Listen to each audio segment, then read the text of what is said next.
इंडिगोच्या पुण्यामधून उड्डाण करणाऱ्या विमानाने विमान चालवण्याकरता नकार दिला, कारण तो थकलेला होता. तर त्याच्यामुळे जे अनेक प्रवासी त्या फ्लाईटने जाणार होते, त्यांना मोठा विलंब झाला. आता डायरेक्टर जनरल सिव्हिल एव्हिएशन नावाची जी संस्था आहे, ज्यांनी जे वैमानिक असतात, त्यांच्या थकव्याकरता, त्यांच्या वेलफेअरकरता काही नियम जाहीर केलेले आहेत आणि ज्याची अंमलबजावणी सुरू झालेली आहे 1 नोव्हेंबरपासून.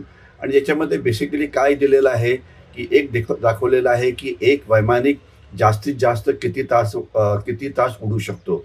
तो रात्रीच्या वेळेला किती तास उडू शकतो. कारण रात्रीच्या वेळेला जास्त थकवा येत असल्यामुळे त्याच्या त्या जे त्याची उडण्याची जी वेळ आहे, ती कमी करण्यात आलेली आहे.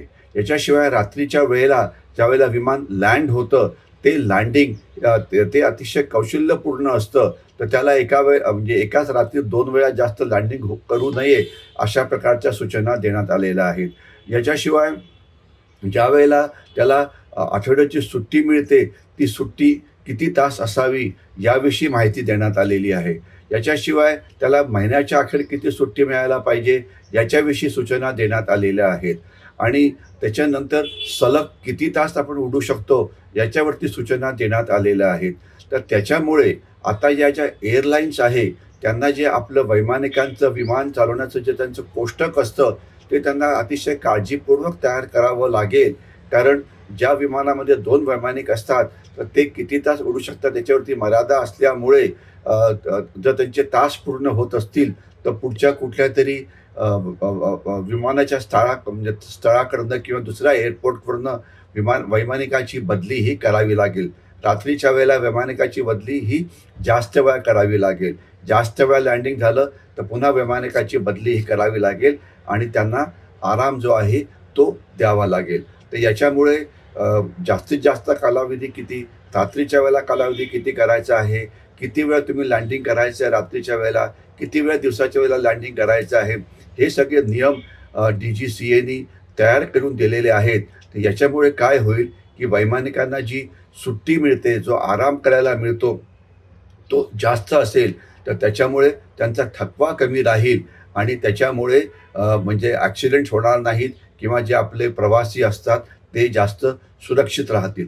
परंतु याच्यामुळे ज्या विमान संस्था असतात, म्हणजे इंडिगो वगैरे, त्यांना वैमानिकांचं जे उडण्याचं जे प्लॅनिंग असतं, ते अतिशय काटेकोरपणे करावं लागेल.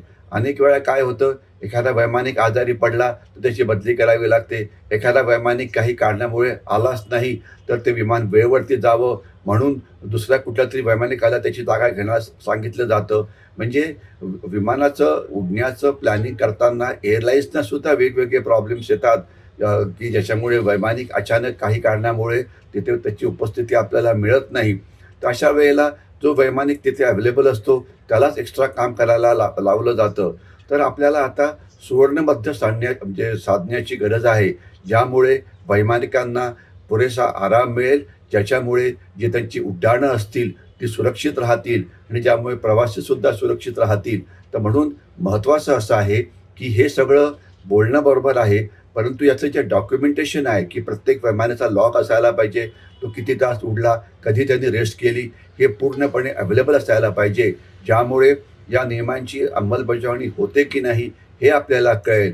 यामुळे वैमानिकांना तर आराम मिळेलच, याच्याशिवाय त्याच्यात जे प्रवासी प्रवास करतात, त्यांनासुद्धा यामुळे त्यांचा प्रवास जो आहे, तो सुरक्षित राहील. तर थोडक्यात ह्यांनी जे नियम तयार केलेले आहेत, ते उत्तम आहे. त्याच्यावरती फक्त अंमलबजावणी ही जास्त महत्त्वाची आहे.